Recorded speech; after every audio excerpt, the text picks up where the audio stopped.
నమస్కారం. మన సొంత హైదరాబాద్లోనే ఒక అద్భుతమైన పర్మనెంట్ కేంద్ర ప్రభుత్వ ఉద్యోగ అవకాశం వచ్చింది. దాని గురించే ఈరోజు మనం వివరంగా తెలుసుకోబోతున్నాం. పదండి, ఇక ఆలస్యం చేయకుండా డీటెయిల్స్లోకి వెళ్ళిపోదాం. అవును, స్క్రీన్ మీద కనిపిస్తున్న ఈ నంబర్ నిజమే. ఈ ఉద్యోగానికి సెలెక్ట్ అయితే కనుక స్టార్టింగ్ మంత్లీ శాలరీనే దాదాపు 35,973 రూపాయలన్నమాట. ఇది ఒక అద్భుతమైన స్టార్టింగ్ కదా. ఈ జాబ్లో ఉన్న అస్సలైన బ్యూటీ ఏంటంటే ఇది ఒక పర్మనెంట్ సెంట్రల్ గవర్నమెంట్ జాబ్.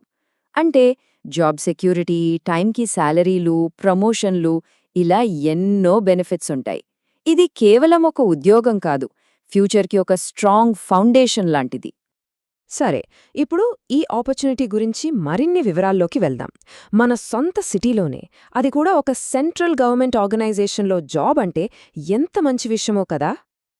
ఈ నోటిఫికేషన్ ఇచ్చింది CSIR-NGRI, అంటే council of scientific and industrial research కింద పనిచేసే నేషనల్ జియోఫిజికల్ రీసెర్చ్ ఇన్స్టిట్యూట్.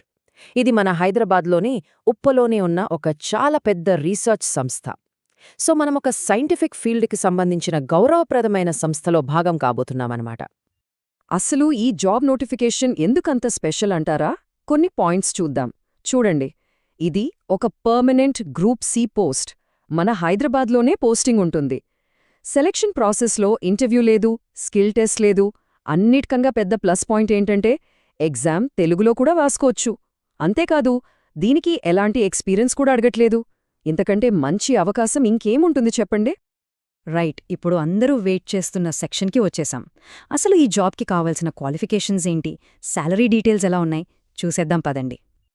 ఈ జాబ్కి అప్లై చేయడానికి కావాల్సిన మినిమం ఎడ్యుకేషనల్ క్వాలిఫికేషన్ కేవలం 10th క్లాస్ పాస్ అవ్వడం అంతే. ఆపైన ఇంటర్, డిగ్రీ చదివిన వాళ్లు కూడా హ్యాపీగా అప్లై చేసుకోవచ్చు. ఇది చాలామందికి ఒక గోల్డెన్ ఆపర్చునిటీ. ఏజ్ లిమిట్ విషయానికొస్తే January 1, 2026 నాటికి జనరల్ లేదా అన్రిజర్వ్డ్ క్యాండిడేట్స్కి మ్యాక్సిమం 25 ఇయర్స్ ఉండాలి. ఇక రిజర్వేషన్ ఉన్నవాళ్లకి, ఓబీసీ వారికి 28 ఇయర్స్ వరకు, SC/ST వారికి 30 ఇయర్స్ వరకు ఏజ్ రిలాక్సేషన్ ఉంది. మినిమం ఏజ్ అయితే అందరికీ 18 సంవత్సరాలు.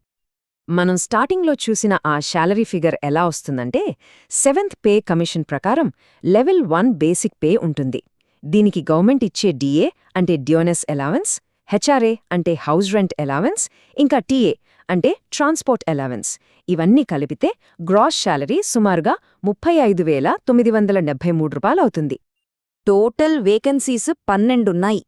ఇందులో అన్రిజర్వ్డ్ అంటే UR కేటగిరీలో 6 పోస్టులు, ఓబీసీకి 4, ఈడబ్ల్యూఎస్ అంటే ఎకనామికలీ వీకర్ సెక్షన్స్కి 1 మరియు SC వారికి 1 పోస్ట్ కేటాయించారు.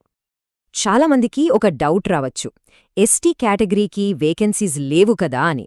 కానీ ఇక్కడొక ముఖ్యమైన విషయం గుర్తుపెట్టుకోవాలి. UR అంటే అన్రిజర్వ్డ్, అంటే రిజర్వేషన్ లేనిది అని కాదు, ఎవరైనా అప్లై చెయ్యొచ్చు అని. సో ఏ కేటగిరీ వాళ్లైనా సరే ఈ 6 UR పోస్టులకు పోటీపడచ్చు. ఓకే, క్వాలిఫికేషన్స్ చూసాం. మరి సెలక్షన్ ప్రాసెస్ ఎలా ఉంటుంది, అభ్యర్థులను ఎలా ఎంపిక చేస్తారు, ఆ ప్రాసెస్ ఏంటో ఇప్పుడు వివరంగా చూద్దాం. ఇది చాలా ఇంపార్టెంట్. ఈ జాబ్ సెలక్షన్ ప్రాసెస్ చాలా సింపుల్ అండి. ఇంటర్వ్యూలు లేవు, ఫిజికల్ టెస్టులు లేవు, స్కిల్ టెస్టులు లేవు, ఇలాంటివేమీ లేవు. కేవలం ఒకే ఒక రిటన్ ఎగ్జామ్. అందులో వచ్చిన మార్కుల ఆధారంగానే ఫైనల్ సెలెక్షన్ ఉంటుంది, అంతే. ఎగ్జామ్ ప్యాటర్న్ ఎలా ఉంటుందంటే మొత్తం 150 ప్రశ్నలుంటాయి. టైం 2 గంటలు. క్వశ్చన్ పేపర్ స్టాండర్డ్ కూడా 10th క్లాస్ లెవెల్లోనే ఉంటుంది. సబ్జెక్ట్స్ వచ్చేసి general intelligence, aptitude, general awareness, ఇంకా ఇంగ్లీష్ లాంగ్వేజ్. ఓకే, ఇక్కడ మార్కింగ్ స్కీమ్ చాలా చాలా ఇంపార్టెంట్. దీన్ని బట్టే ర్యాంక్ డిసైడ్ అవుతుంది. జాగ్రత్తగా వినండి. ప్రతి కరెక్ట్ ఆన్సర్కి +3 మార్క్స్ వస్తాయి. కానీ ప్రతి రాంగ్ ఆన్సర్కి 1 మార్క్ కట్ అవుతుంది. అవును, నెగటివ్ మార్కింగ్ ఉంది. సో ఊరికే గెస్ చేసి ఆన్సర్స్ పెట్టేయద్దు. ఖచ్చితంగా తెలిస్తేనే పెట్టడం చాలా బెటర్. ఈ ముఖ్యమైన డేట్స్ నోట్ చేసుకోండి. అప్లికేషన్స్ ఆల్రెడీ December 6న స్టార్ట్ అయ్యాయి. లాస్ట్ డేట్ January 5 సాయంత్రం 6 గంటలు. ఆ టైం దాటితే అప్లై చేయడానికి ఉండదు. సో లాస్ట్ మినిట్ వరకు వెయిట్ చేయకుండా వెంటనే అప్లై చేయండి.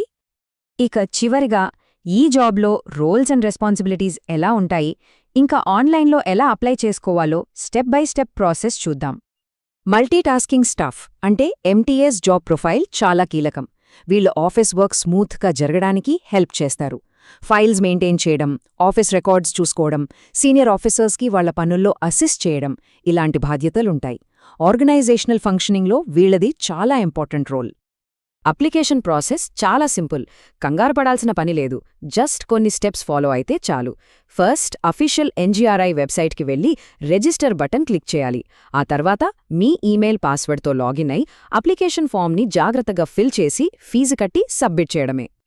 అప్లికేషన్ ఫీజు విషయానికి వస్తే జనరల్, ఓబీసీ ఇంకా ఈడబ్ల్యూఎస్ కేటగిరీకి చెందిన మేల్ క్యాండిడేట్స్కి మాత్రమే 500 రూపాయలు. ఇక్కడ ఒక మంచి విషయమేంటంటే మహిళలందరికీ ఎస్సీ, ఎస్టీ, దివ్యాంగులు ఇంకా ఎక్స్ సర్వీస్మెన్కి ఎలాంటి ఫీజు లేదు. వీళ్ళందరూ ఫ్రీగా అప్లై చేసుకోవచ్చు. ఒక్కసారి ఆలోచించండి, 10th క్లాస్ క్వాలిఫికేషన్తో మన హైదరాబాద్లోనే ఇంటర్వ్యూ లాంటి టెన్షన్లు లేకుండా మంచి శాలరీ, జాబ్ సెక్యూరిటీతో కూడిన ఒక పర్మనెంట్ సెంట్రల్ గవర్నమెంట్ జాబ్. ఇది కేవలం ఒక జాబ్ నోటిఫికేషన్ కాదు, జీవితాన్ని ఒక మంచి టర్న్ తీసుకునే అవకాశం. మరి ఈ అవకాశం భవిష్యత్తును మారుస్తుందా? నిర్ణయం తీసుకోవాల్సింది ప్రతి ఒక్కరే.